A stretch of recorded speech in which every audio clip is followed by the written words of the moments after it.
Good morning, Skallywags, and welcome to another exciting episode in this series of Enigmatic events. I, of course, am Spoo. And I'm AJ. If you guys missed our last episode, please go back and watch it, as this is part 2 in a 4-part mini-series. We're discussing 3 unidentified bodies that have been found in Norway, all of which are shrouded in mystery. Ooh, spooky, creepy. All 3 deaths are people who have been found with no ID. But what's even more interesting is all of their clothes, all of their belongings had no labels or identification either. And like we said in the last episode, what's really cool about this is the fact that as far as unidentified bodies are concerned, there's like 4,000 per 400. year or something like that in the United States alone. Over in Norway, there's 15. Not per year, period. 15 overall. And we're discussing 3 of them. We're talking about 1/5 of them. All the bodies that we're discussing not only are shrouded in mystery because they didn't have labels, they don't have identification and all of that, but the circumstances in which they've died are also shrouded in mystery. All 3 cases, these people have died under circumstances that the police have determined suicide. We feel the evidence points in other directions. That's a loose statement. We feel?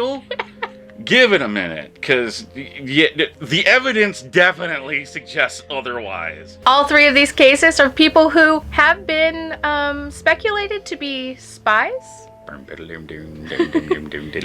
and may have ties all the way back to World War II. If you missed our first episode, we discussed the Oslo Woman. She's probably the most famous of the 3 cases. But go back, watch it, because this case, that case, and the other one that we're going to discuss on the next episode all tie together, and we're going to connect them all in episode 4. So with all of that being said, today we are checking out the Oslo Woman, otherwise known as Jennifer Fairgate. You might recognize this one if you've seen the Netflix revival of Unsolved Mysteries. They covered the Oslo Woman in the second wave of episodes that just came out recently, so it's kind of gaining some popularity as well. One quick side note, however, is that there will be a lot of details that we talk about that were not discussed on that show. The source that we used for research and things like that, we actually managed to find pretty much a complete timeline of this entire case, including things that weren't mentioned on Unsolved Mysteries, dating back to about 2017. So there's going to be, and there are a few discrepancies as well. Right. So there's going to be a few things that we mentioned that differs from what Unsolved Mysteries mentioned, things like that. And like I said, there's even details that they left out completely, which I will never understand, because one, not only do these things they left out like strongly push things in the direction of the popular theory, but believe it or not, if it's possible at all, makes this case like 1,000 times more bizarre than it already is. So without further ado, let's just jump right into it. At 10:44 on Wednesday, May 31st, 1995, a woman checked into 2805 at the Oslo Plaza Hotel in Oslo, Norway. She paid just under 2,000 kroner per night for a 3-night stay. Now, at the time of check-in, she only paid for the first night, but we'll come back to that in just a moment. At the time of check-in, she gave the following information. Name, Jennifer Fairgate. Date of birth, August 23rd, 1973. Address, 0748 Rue de la Stay, 7968, Verlaine, Belgium. Phone number, 3268-326-548. Company or place of business, Service, Belgia. Now, there are a few important details to note here. First off, while there is a Rue de la Stay in Verlaine, the address that she gave does not exist. The phone number and even the area code that she gave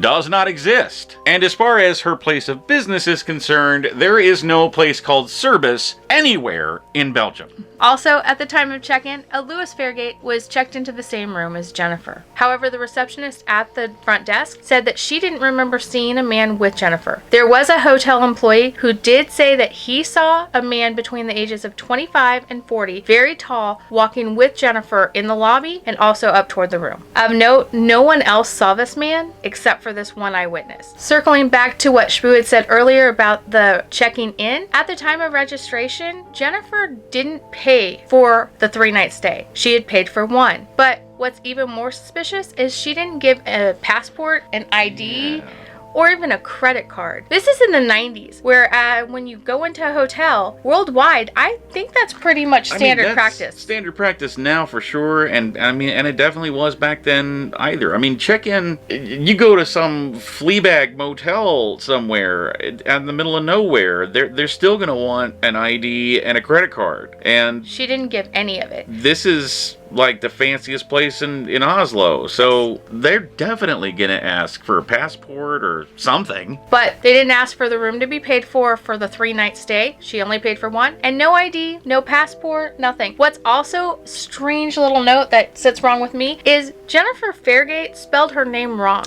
Yeah. Not once, but twice. She actually spelled it F-E-R. The rest of the time, she spelled it F-A-I-R. But I feel like you would know how to spell your last name. I mean, my last name is Fair, and it's spelled F-A-H-R, which most people think is far, but I've never misspelled my own last name. I mean, that's suspicious. That's a little out there. Also, according to hotel staff, when Jennifer called to make the reservation, she spoke English. But when she checked in, she spoke German with no accent. Which, okay, that could go either way. Fair enough. But it's still just, when you consider everything else, it's just odd. It adds up. Yeah. So, we're already off to a really strange start, and we've just got checked in. Oh, yeah. So, over the next few days, Jennifer's movements are very questionable, definitely add to the intrigue. All we really have to go on are the key card records, where it records every time the key is used to open the door. Does not count whenever someone opens the door from the inside, however, and eyewitness accounts. But what we do know is that, according to housekeepers and key card records, that type of thing, is that Jennifer was gone from 12:34 a.m. on June 1st all the way until 8:50 on June 2nd. So where she was for that 32 plus hours, completely unknown. In the middle of the night. Right. Now what we do know is that after arriving back at the hotel on the 2nd, she calls down to the front desk and she extends her stay all the way through Sunday. And bear in mind, at this point, she's only paid for that first night. And somewhere around like 8:06, she calls down, she orders some room service. It arrives to the room around 8:23. And the room service coming to her room is the last time that Jennifer will be seen alive. Dun, dun, dun. Ooh, the plot thickens. So during all of this, between Thursday, June 1st, and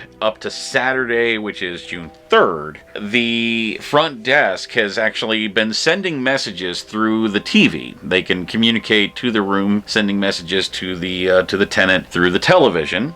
They've been sending messages to Jennifer through the TV saying, hey, we need you to come down to the front desk and settle up your bill. You already owe us for 2 nights, and now you're wanting to stay more nights, so we need to get this taken care of. The last of these messages was sent at 7:36 on June 3rd, and a notification came back to the front desk that someone in the room read the message. But Jennifer still never came down. So after hearing that multiple messages had been sent, one of those messages, the most recent one, had been read, and hearing from housekeeping that there's been a do not disturb sign on the door for like the last 2 days, the manager decides that he's going to send a security guard up to the room just to kind of check things out, see if he can, get her to come down and pay her bill. So a security guard goes up to the room. About 7:50, a security guard by the name of Espen Naes reaches room 2805, and he knocks on the door. But instead of Jennifer coming to the door, immediately after knocking, Naes hears a single gunshot from inside the room.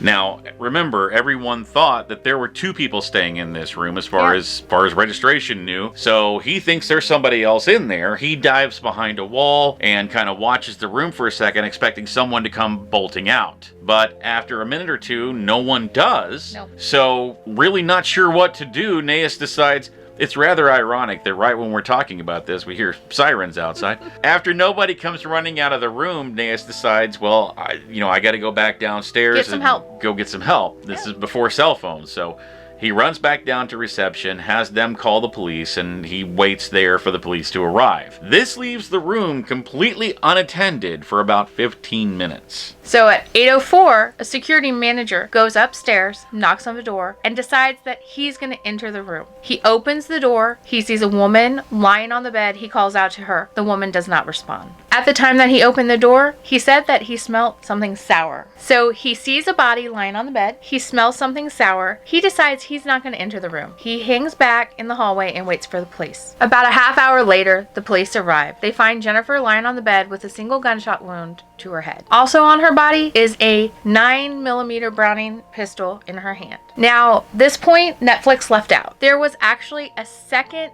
bullet found. It had been shot through a pillow, through the bed, and was laying on the floor. The pillow had been actually turned over after it was shot through. During the Unsolved Mysteries on Netflix, they did show a picture of the casing on the floor, but the way it was played off, it was like it was the shot from her killing herself, but it actually was the casing from the second shot that went through the pillow, through the bed, and landed on the floor. We'll get back to this later, though. Yeah. So, as if they haven't already, this is where things start to get weird. Just a little. No, I mean, as if it hasn't already. First of all, there's absolutely no evidence whatsoever to show that, or even suggest that there was anyone else in the room other than Jennifer. And of course, we already mentioned all the tags and labels and everything had been completely removed from all of her clothes and all of her belongings and all of that type of stuff. However, take that a step further, and the only belongings she was really even found to have, other than the clothes on her body, was the 9mm Browning pistol that was currently residing backwards and upside down in her hand, a bottle of men's cologne that only had her fingerprints on it, Okay. and a briefcase. What was Well, in it? okay, that's not so weird. What's in the briefcase? What is in the briefcase? Well, there were 25 9mm rounds, and that's all. That's it. Like you do, you know. That's what I carry in my It's a lot of purse. rounds for someone who's planning on killing themselves, I guess. A quick side note, the Unsolved Mysteries actually brought in an ex-CIA operative. Oh, yeah. And he had quite a lot to say about this Quite case. a lot, yes. He said that not only the clothing labels being removed and no ID and all of that points to, you know, an operative. Completely normal. Yeah. I think he also mentioned, like, being gone for long Long periods of periods of time. having a secondary place to go. He mentioned, like, the fact that no one had entered the room according to the key card. And he said there's ways to get Yeah, around he's that. like, electronic locks mean nothing to CIA operatives. What I found interesting was what he said about the gun. Oh, yeah. So, you know, guns have serial numbers on them. And most of the time when petty criminals mark out them, they scratch it. But they don't scratch it deep enough to actually take away that serial number. It takes, like, special tools or special chemicals or definitely a special know-how It's a professional to job. get down. Yes. And Jennifer's gun had the serial numbers completely removed professionally. Yeah, the CIA operative, or the retired CIA operative, he flat out said this is a professional job, professional doing, whatever. Also in the room, the housekeepers and the room service server had both noted the fact that there was one duvet on the bed whenever they came to the room and, you know, did their thing. However, when Jennifer's body was discovered, there were now 2 duvets on the bed. They multiply, right? They apparently so. And apparently that's not a weird thing to happen, because the very next day, both the bed and both duvets were completely tossed out in the trash. The next day. They weren't And taken by police. They were tossed out by the hotel. The Right? reasoning for this was because they said that, like, other than Jennifer's blood, there were no fluids or hairs of any kind other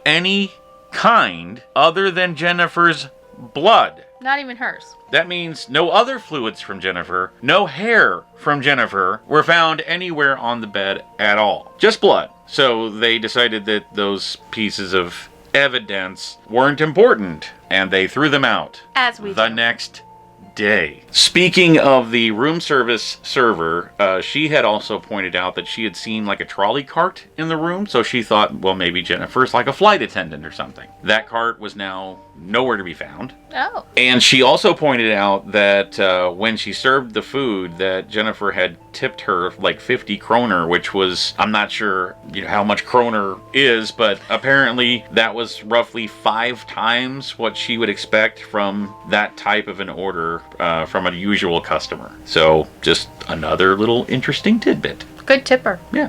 Yeah. One of the housekeepers who had cleaned Jennifer's room the day before had noticed, as women sometimes do, a really nice pair of shoes in the closet. However, when Jennifer's body was found, the only shoes in the room were the ones Jennifer was wearing. And the housekeeper specifically said those are not the shoes that she had seen. The shoes that I had seen look much like these that I'm wearing now. I just bought them today. There was no evidence of that. That's not part That's of the just story. him being silly. Yeah. Possibly the biggest thing that Netflix left out is the fact that the coroner actually found undigested food in Jennifer's stomach. Now, why that is important is for the food to have been undigested means that she would have had to have eaten it the same day that she died. The problem with that is that she supposedly died on June 3rd, but had ordered the room service on June 2nd.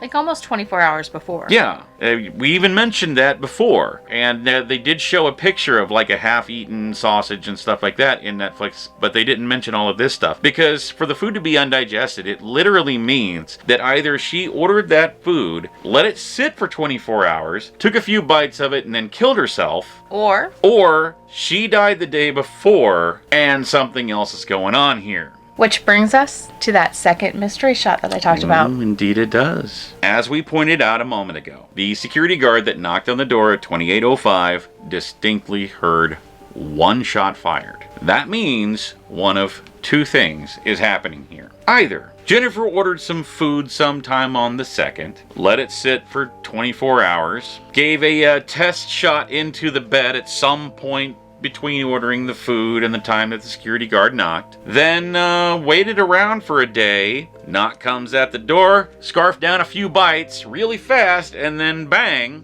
Or, bear with me here, maybe it's possible that on the 2nd, Jennifer's eating her room service, and before she can finish it, someone else shoots her in the head, spends the next 24 hours or so cleaning up the room. Remember the sour smell that they had mentioned before. Then when an unexpected knock suddenly comes at the door, they fire a second shot that happens to go through a pillow and through the bed and lands onto the floor, flips that pillow over real quick, puts the gun in Jennifer's hand, wipes off all the fingerprints and stuff, and escapes sometime in that little 15-minute period while the room was unattended. Which of those two scenarios sounds more likely? You decide.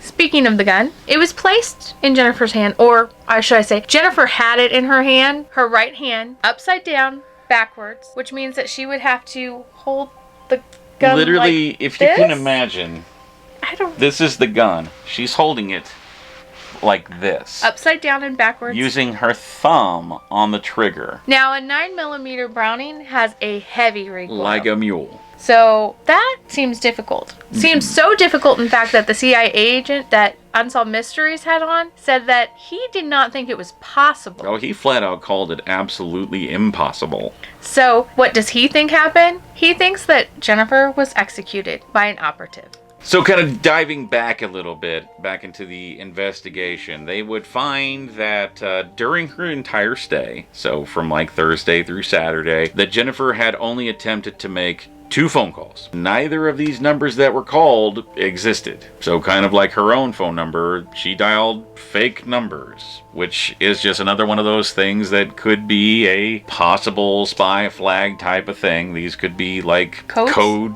type of thing that she's dialing out. We don't know. All we know is that that did happen. Now, it is theorized that she may have been trying to call someone in a town called Grace Halone or Serang. Now, I could be butchering both of those names, I'm not sure. But both of these towns are like neighboring towns to Verlaine, where she claimed to be from. So both of them in Belgium. Both of them in Belgium, which, remember Belgium, because that's going to come up a lot, especially in episode 4. But or go back and watch episode 1. It's discussed. That too, yeah. So, also, on the desk in her room, there was a plastic bag that had a copy of the USA Today inside. Again, the paper was still inside the bag, and it was actually addressed to room 2816, which is at the complete opposite end of the hallway from 2805, where Jennifer, where her room was. The paper is unopened. The paper is still in its little plastic bag. And that just really begs the question, if you're someone who's going to end your own life, why would you bother going all the way to the complete opposite end of a hotel to steal someone else's newspaper and then never even open it?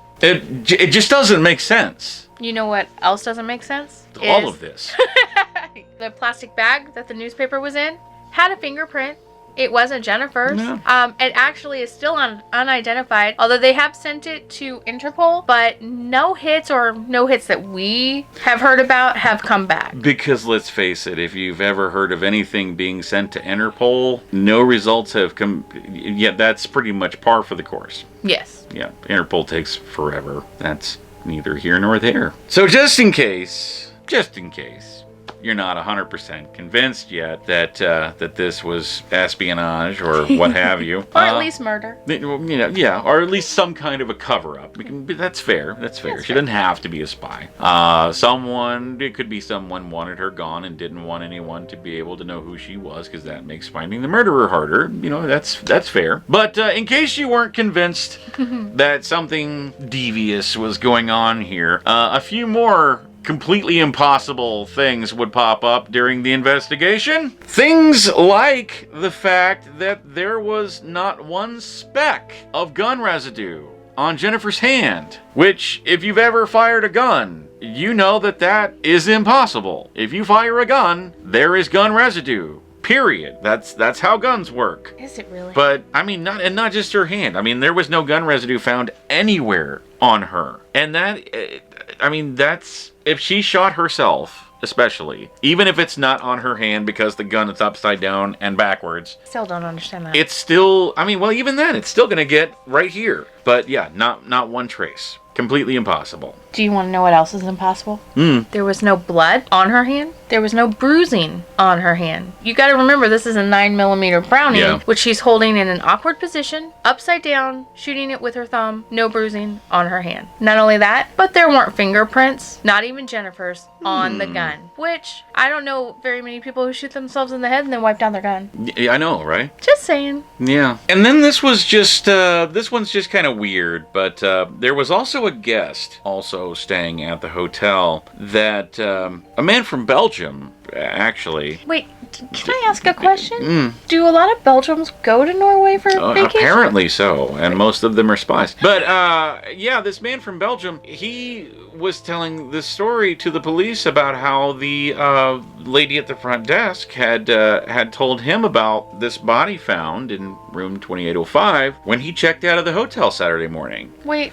There's only Saturday one morning? problem with that, is Jennifer wasn't found until Saturday night, several hours later. Not only not found, but the gunshot that they said killed her was... yeah. It's funny that this man from Belgium somehow knew about Jennifer's death several hours before it happened. That's not fishy at all. Just saying. Well, another guest actually claimed he heard a big boom, and he reported it. But there was a party going on the same floor, on the same night, and so they didn't really look into that. But he also, the same guy, said he talked to police and told them that there was this foreign couple that he found suspicious, and he brought it up to the police, and the police actually did investigate it because it piqued their interest. That's the way they put it. And for the life of me, during my research, I dug trying to find out, well, what was it about this couple that piqued the interest. I couldn't find anything. Well, that's because nothing was reported after that. Yeah. Like, there's no evidence that was reported. It was just as a little statement that it piqued their interest. This one couple, you've got a party, you've got a man that knows about a murder hours before it happens, you've got, all this stuff, and this one couple, the police are like, them. Definitely them. What about them? I want to know. It's driving him crazy. It is. It really is. Yet another point that Netflix managed to leave out, and this one is actually surprising that they left out. This one seems, all of it's honestly surprising, but this one especially. Turns out that they would find that the 9mm Browning that we've been mentioning so many times throughout this episode was not a real Browning. In fact, it was believed to be a Hungarian copy that they took several parts from several different guns and put these things together back in like the 60s and 70s. More interestingly is that it also happened to be a military weapon. What? So there's that. So, needless to say, it's one of the few pieces of evidence that wasn't destroyed. Surprisingly, it's fair to say that this investigation wasn't exactly handled all that well. I mean, they threw out the bed, they threw out the duvet, and they determined, well, it's obviously a suicide. She's got a gun in her hand and a bullet hole in her head, and we heard the shot, so... Suicide. Done deal. That's pretty much how this investigation went. They spent more time trying to find out who she was instead of how she died and where this second mystery shot came from. Well, speaking of trying to find out who she was, the police have actually dug up her body. This was in the Netflix thing as well. They dug up the body for DNA, but not to like determine anything about her death, but to determine like her age and maybe where she was from. But that hasn't been like publicized yet on results. They do believe that she is from Belgium or somewhere very close by there, but without,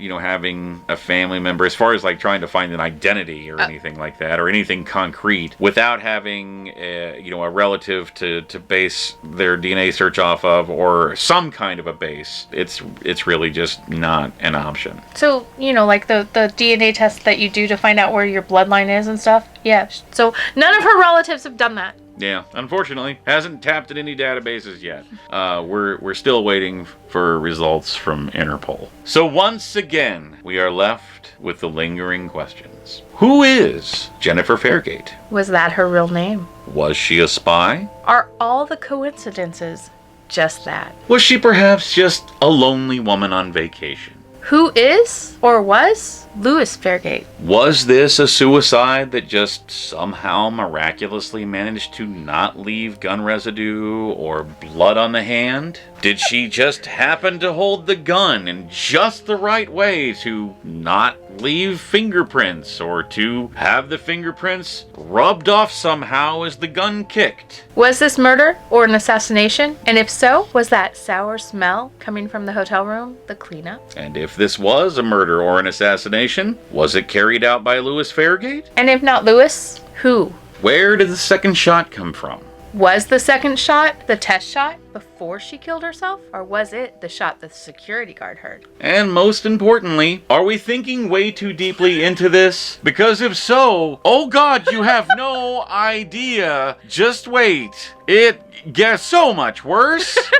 Good God. But... that about wraps it up on the Oslo Woman. And, honestly, if it had just been, the Isdal Woman and the Oslo Woman, we probably could have just left it there. Okay, here's two cases that are eerily similar, that have so many weird little things that don't make sense, and then they have those things in common. But yeah, it wasn't just that. We found more. And like the old saying goes, 2 is a coincidence, 3 is a pattern. So be sure to join us in episode 3, where we're going to discuss another case. This one's not going to have quite as much in common, but yeah, it has enough. The things that it does have in common fits in all the right spots. So, yeah. And then, of course, once we get through that third case, we will be back with a 4th episode that will give our thoughts on how these 3 cases are in fact connected. Not just the similarities, but like actual pieces of information that we haven't given to you yet that kind of tie them all together in a nice, pretty little bow. So, yeah.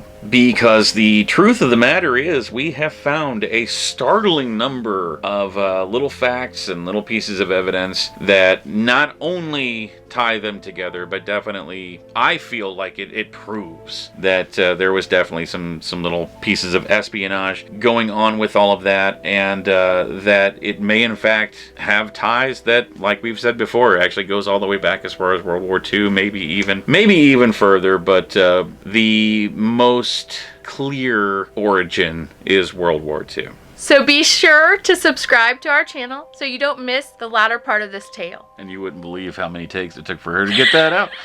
She's new at this. It's okay. She's getting better. It's good. It's good. She's gotta relax. It's why I'm such a smart ass. It's so I can make her laugh.